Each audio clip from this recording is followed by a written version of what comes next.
Before we begin, if you're listening to this alone at night, you're exactly where you should be.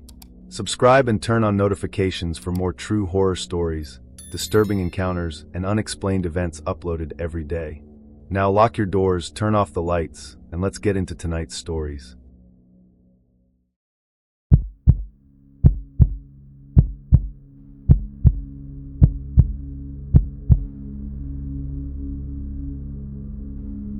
If you've never driven through a blizzard, it's hard to explain how quickly the world disappears. 1 minute, you're following a highway with hundreds of reflective markers guiding the way. The next, everything is white. The road disappears. The trees disappear. Even the sky disappears. People think the cold is what kills you. It isn't. It's the panic. Because once you realize you don't know where the road is anymore, you'll do almost anything to find another human being. That's exactly what I did. And if I had stayed in my truck, I probably would have survived the night. My name is Ryan. At the time, I was 28 and working as a field technician for a telecommunications company in northern Montana. Every few weeks, I'd spend days driving between small towns repairing damaged equipment. Winter driving was part of the job. I'd been through plenty of snowstorms before. None of them bothered me. Until January 14th. The forecast had called for light snow. Nothing unusual. By noon, I had finished repairing equipment outside a town called Glasgow and started the 2-hour drive back toward Havre. The sky was gray. The wind had picked up, but the roads were still clear. I figured I'd be home before dark. I was wrong. About 45 minutes into the drive, the weather changed so suddenly it felt unreal. The wind slammed into my truck hard enough to push me toward the shoulder. Snow began blowing across the highway in thick waves. Within 10 minutes, visibility dropped to less than 50 feet. Another 10, and I couldn't see the edge of the road anymore. Cars disappeared one by one. At first there were 3 or 4 vehicles ahead of me. Then 2. Then 1. Then none. It felt like I was driving through an empty world. The only thing I could see was the faint glow of my own headlights reflecting off the snow. I slowed to 20 miles an hour. Then 15. Every few seconds, I leaned forward, trying to make out the lane markings. There weren't any. The road had vanished beneath drifting snow. The first sign something was wrong came when my GPS lost signal. The screen froze, then displayed a message. Searching for satellites. I laughed to myself. Perfect timing. I still had plenty of fuel. The truck had 4-wheel drive. I wasn't worried. Not yet. About 20 minutes later, I saw brake lights. Bright red. Directly ahead. Relieved, I slowed behind the vehicle. Except, the lights never moved. I pulled closer. It wasn't another driver waiting for traffic. It was an abandoned pickup truck sitting sideways across one lane. The driver's door was open. Snow had already drifted halfway into the cab. No footprints. No sign of the driver. Just the truck. I rolled down my window and shouted. Nothing. The wind swallowed my voice instantly. I considered getting out to check. The temperature was already below 0. The wind made it feel even colder. Instead, I drove around it and kept moving. I told myself the driver had probably been picked up by another vehicle. It was the only explanation that made sense. Another 15 minutes passed. The storm became even worse. I couldn't tell whether I was still on the highway. Every direction looked identical. Then my truck lurched violently. The front tires dropped into something deep. A ditch. I hit the brakes instinctively. The truck slid sideways before stopping. I tried reversing. Nothing. Forward. Nothing. The wheels spun uselessly beneath the snow. I was stuck. For the first few minutes, I stayed calm. This was exactly why emergency kits existed. I had blankets, food, water, a flashlight, road flares, a full tank of gas. I called 911. No signal. I tried texting my supervisor. Nothing. The phone displayed one word. Emergency calls only. Then, even that disappeared. No service. The sun set around 5. Darkness arrived unbelievably fast. Once the light disappeared, the storm became something else entirely. The snow no longer looked white. It looked gray, then black. The wind shook the truck every few seconds. The entire vehicle creaked as though someone were pushing against it. I kept the engine running for 15 minutes every hour to conserve fuel while staying warm. Outside, nothing existed anymore. Around 7:30, I noticed lights. Far away, warm yellow lights. A building. I rubbed frost off the windshield. There they were again. Steady. Not moving. Maybe half a mile away. A house. Or a cabin. Either way. People. I stared at them for almost a full minute. If someone was there, they could call for help. Maybe even pull my truck out with another vehicle in the morning. I looked back at the emergency blanket. Every survival guide I'd ever read said the same thing. Stay with your vehicle. Don't walk into a blizzard. But sitting there, looking at those lights, I convinced myself I could make it. Half a mile wasn't far. I layered every piece of clothing I had, pulled on gloves, wrapped a scarf over my face, then stepped outside. The cold stole my breath immediately. The wind nearly knocked me over. I looked back at my truck. Its headlights were already fading behind blowing snow. The lights ahead seemed closer now. I started walking. After 5 minutes, they weren't any closer. I kept going. The snow reached my knees in places. Every step felt heavier than the last. I checked behind me. My truck was gone, completely invisible. For the first time that night, I felt genuine fear. I wasn't walking between two landmarks anymore. I was simply following distant lights through an endless white void. Then I heard another sound. Crunch, crunch, crunch. Footsteps. Not mine. I stopped. The sound stopped too. The wind screamed around me. I listened carefully. Nothing. I started walking again. Crunch, crunch, crunch. Someone, or something, was matching my pace. Always just behind me. Never close enough to see. I spun around. My flashlight illuminated nothing except blowing snow. No footprints. No silhouette. No movement. The only tracks were mine. I told myself the wind was playing tricks. I kept walking. The lights finally disappeared. 1 second they were there. The next, nothing. Just darkness. My stomach dropped. I realized I had been walking towards something I could no longer see. Panic hit me all at once. I turned around, hoping to find my truck. Nothing. No headlights. No road. No tire tracks. Just snow. Every direction looked exactly the same. Then, a voice. Very close. Need help. It was a man's voice. Calm. Almost friendly. I whipped my flashlight toward the sound. Nothing. Hello. No answer. Then, from somewhere off to my right. You're almost there. I couldn't tell where it was coming from. The wind carried every word in a different direction. I shouted again. Still nothing. I began walking toward where I thought I'd heard him. The footsteps returned. Always behind me. Never catching up. Never falling behind. My breathing became ragged. My legs burned. I stumbled over something buried beneath the snow and hit the ground hard. When I looked down, I realized I'd fallen onto a wooden fence. Not a road. Not a driveway. A fence.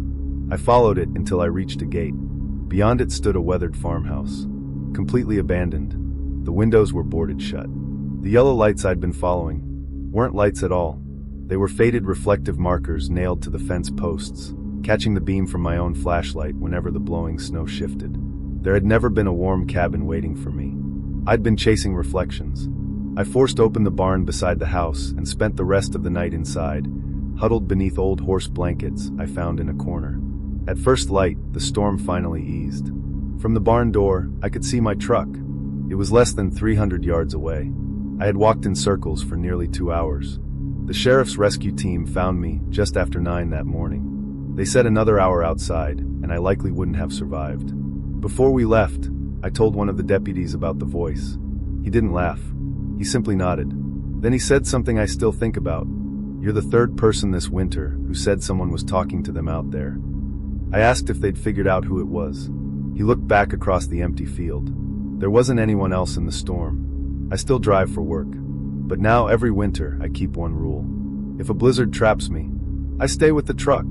Because sometimes the thing calling you through the snow isn't trying to rescue you. It's trying to make sure you never find your way back.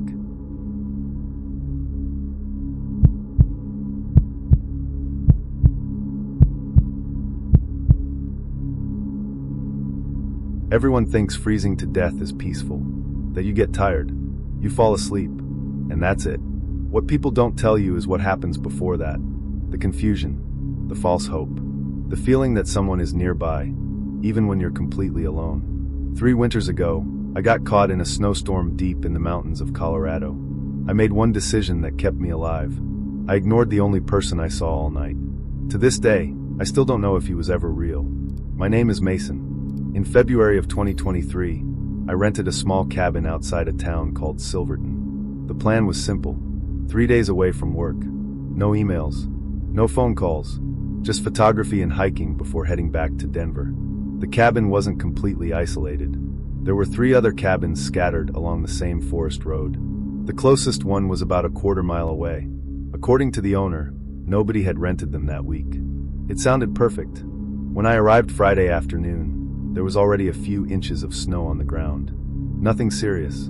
The weather forecast mentioned another storm overnight, but only 4 or 5 inches. I'd seen much worse. Saturday morning started clear.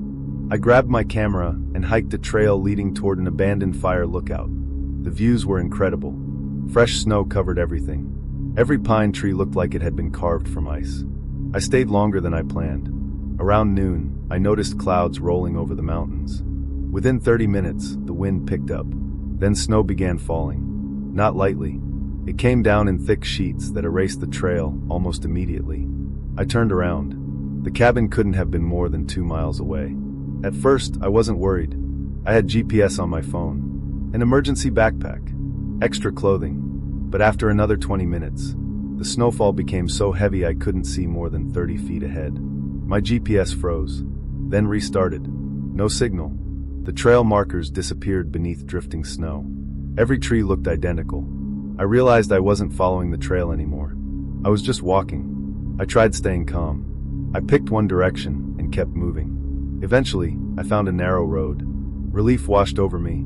If there was a road, there had to be cabins nearby. I followed it downhill. Almost 40 minutes later, I saw smoke rising through the trees. Someone was home. The cabin looked old, older than the one I'd rented. Its porch sagged under years of snow. A single lantern glowed beside the front door. I knocked. Nothing. I knocked again. The door slowly opened. An elderly man stood inside. Late 70s maybe. Gray beard. Heavy flannel jacket. He didn't seem surprised to see me. "You got caught in it." It wasn't a question. I nodded. "My cabin's up the road. I think I got turned around." He looked over my shoulder toward the storm. "You won't find it tonight." His voice was calm. Almost too calm. "You can stay until morning." Every instinct told me to accept. Instead, something felt wrong. Maybe it was the silence. Maybe it was the way he never once asked my name. He simply stepped aside and waited. I looked past him. The cabin was dark except for the lantern. No fire. No smell of food. No furniture that I could see. Just shadows. "I appreciate it," I said, "but I think I should keep going." He smiled. "If you leave, you'll come back." I thanked him again and continued down the road. After 10 minutes, I saw another cabin. It was mine. The truck was parked outside exactly where I'd left it. I hurried inside, locked the door, and collapsed into a chair. The heater was still running. I had been less than half a mile away the entire time. That night, the storm became the worst I'd ever experienced. The wind rattled every window. Snow slammed against the walls. Around midnight, someone knocked. 3 slow knocks. I froze. Nobody should have been outside. I looked through the peephole. The old man stood on the porch. Snow covered his shoulders. He wasn't wearing a hat. He wasn't shivering. He simply stood there, smiling. I opened the inner curtain just enough to speak through the door. "Are you okay?" He tilted his head. "You made it back." I didn't answer. "You should let me in. I'll call for help in the morning." He smiled wider. "They won't come tonight." I stepped away from the door. When I looked back a few seconds later, he was gone. No footprints. Nothing. The fresh snow on the porch was perfectly smooth.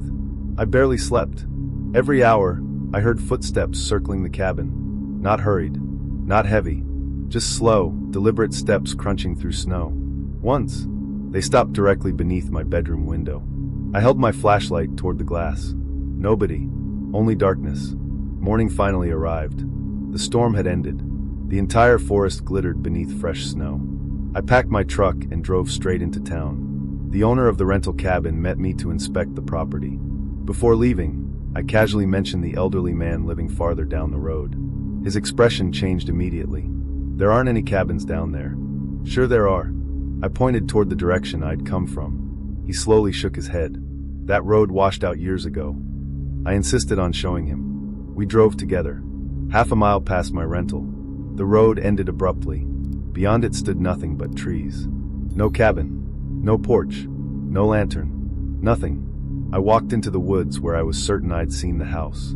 There wasn't even a foundation. Just untouched snow. Back in town, I stopped at the sheriff's office to ask if anyone used to live out there. One deputy disappeared into the records room. A few minutes later, he returned carrying an old photograph.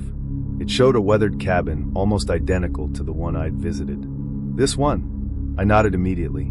That's it. The deputy sighed. It burned down in 1998. He turned the photo over. An elderly man stood on the porch. Gray beard. Flannel jacket. The same face I'd spoken to. His name was Walter. What happened to him? He never left during a blizzard. I drove home that afternoon, trying to convince myself I'd mistaken another cabin for his. Maybe the storm had disoriented me.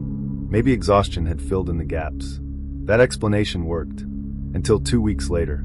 I unpacked my hiking backpack.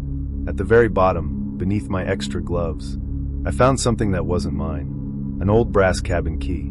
Attached to it was a faded wooden tag. One word had been carved into the wood. Welcome. I still have that key. I've never been able to figure out what lock it belongs to. And every winter, when the first heavy snow begins to fall, I wake up convinced I hear 3 slow knocks at my front door. I never answer them.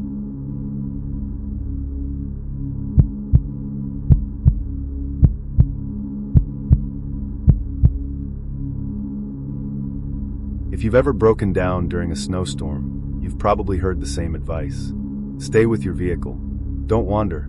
Don't trust that the next house is just around the corner. What nobody ever warned me about was the people who drive the roads during a blizzard. Because some of them aren't trying to help. And sometimes, the storm is exactly what they're waiting for. My name is Ethan. This happened in December of 2021. I was driving from western Nebraska to visit my parents in Wyoming for Christmas. It was a trip I'd made dozens of times. The weather forecast called for moderate snow beginning around sunset. Nothing that seemed serious enough to cancel my plans. By 4 in the afternoon, light snowflakes drifted across the highway. Traffic was steady. The roads were wet but manageable. I remember thinking I'd probably arrive an hour later than expected. That was before the wind arrived. Within 20 minutes, the snow was blowing sideways. Visibility dropped so fast that taillights disappeared almost as soon as they came into view. The radio interrupted every station with the same warning. Blizzard conditions. Travel not advised. I considered turning around. By then it was too late.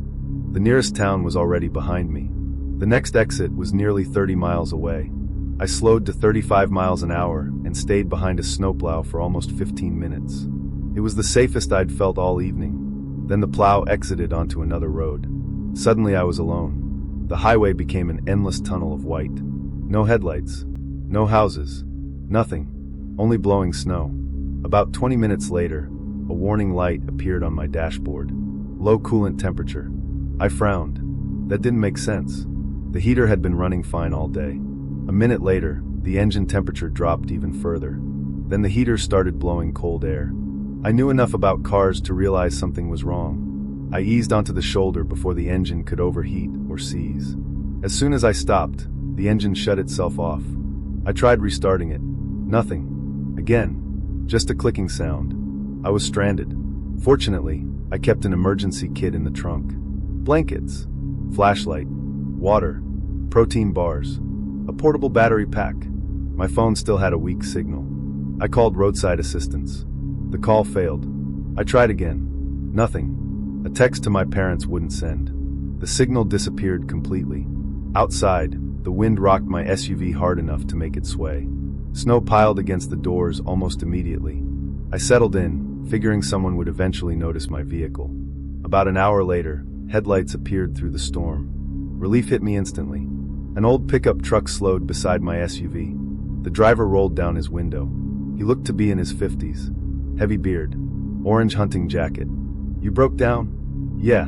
You won't get a tow tonight. I figured. I've got a ranch about a mile down this road.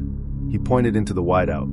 You can warm up there until morning. It sounded reasonable. Maybe too reasonable. I asked his name. He smiled. Folks just call me Hank. Then he added something strange. You'll freeze before anybody finds you. He wasn't wrong. Still, Something about the situation bothered me. I thanked him and said I'd stay with my vehicle. His smile faded. "You sure? I've got supplies." He stared at me for another few seconds, then shrugged. "Your choice." The pickup disappeared into the storm. I watched the taillights fade. Something told me to remember them. One taillight was cracked. The left one glowed brighter than the right. I don't know why that detail stuck with me. Maybe because it was the last thing I could clearly see. Around midnight, another vehicle approached. This time it was a state highway patrol SUV. The trooper checked my driver's license, looked under the hood, and confirmed what I already knew. The water pump had failed. "I can take you into town." I started packing my backpack. Then I remembered Hank. The guy in the pickup said he has a ranch nearby. The trooper stopped. "What pickup?" "The old blue truck. There hasn't been another vehicle reported on this highway in 3 hours. He was just here." The trooper looked down the road behind us. Fresh snow covered everything. No tire tracks. Nothing. The patrol SUV drove me into the nearest town. A tiny place with fewer than 400 people. The motel only had one room available. The next morning, after the storm passed, a tow truck brought my SUV into town. While I waited for repairs, curiosity got the better of me. I asked the mechanic if he knew anyone named Hank who owned a ranch nearby. He looked confused. "There used to be one." "What do you mean?" "Hank Morrison. He still lives out there?" The mechanic slowly shook his head. "No. When did he leave?" "He didn't." The mechanic wiped his hands on a rag. "He disappeared. Apparently nearly 10 years earlier, Hank had been driving home during another blizzard. He never arrived. Search crews found his pickup abandoned beside the highway. The engine was still running. The driver's door stood open. His footprints led away from the truck, then vanished beneath drifting snow. No body was ever found." I laughed awkwardly. "Must have been another Hank." The mechanic didn't answer. Instead, he walked over to a bulletin board. Pinned to it was an old newspaper clipping. A faded photograph showed Hank standing beside his pickup. Blue truck, orange hunting jacket, gray beard, cracked left taillight. My stomach dropped. It was the same man. I convinced myself it was coincidence. Maybe I'd seen the photo somewhere without realizing it. Memory can play tricks, especially after a stressful night. My SUV was repaired that afternoon. I started the drive home. About 15 miles outside town, traffic slowed. A sheriff's deputy had blocked one lane. I rolled down my window. "What happened?" He pointed toward the ditch. "A stranded vehicle." I looked. An SUV sat half buried in snow. It looked almost identical to mine. Then I noticed something else. Footprints. A single set leading away from the vehicle, toward an open field. Exactly like Hank's story. The deputy sighed. "They always think they can walk." That sentence stayed with me for months. Life gradually returned to normal. Then the following winter arrived. An old pickup slowly pulled alongside. The driver smiled. Gray beard. Orange jacket. He rolled down his window. "You look cold." My heart started pounding. Without saying a word, I pressed the accelerator. The pickup stayed beside me for nearly a mile. Then, as another snowplow approached from the opposite direction, it was gone. Not behind me. Not ahead of me. Just gone. I made it home safely that night. I never saw the truck again. But every winter, when storms close the highways, I read the news. Almost every season, there's another story. Another stranded driver. Another person who left the safety of their vehicle. Another set of footprints leading into an empty white field. Whenever I see those reports, I think about Hank. Maybe he really was trying to help. Maybe he was just another victim who never found his way home. Or maybe, on the worst nights of winter, he's still driving those empty highways looking for someone willing to follow him. I hope I never have to find out which one is true.